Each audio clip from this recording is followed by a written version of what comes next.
Hi guys, good morning.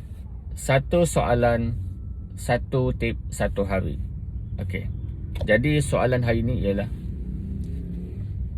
adakah saya perlu berhenti kerja dulu untuk cari kerja di Singapura? Okey, jadi jawapannya ialah you tak boleh berhenti kerja.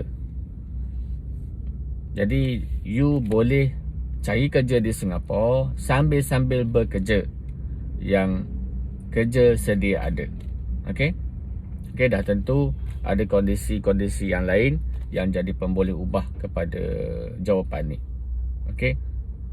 Jadi jawapan umum ialah jangan berhenti kerja dulu.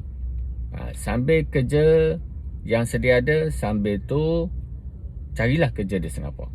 Okey? Baik. Stay safe. Jom kerja Singapura. Wassalam.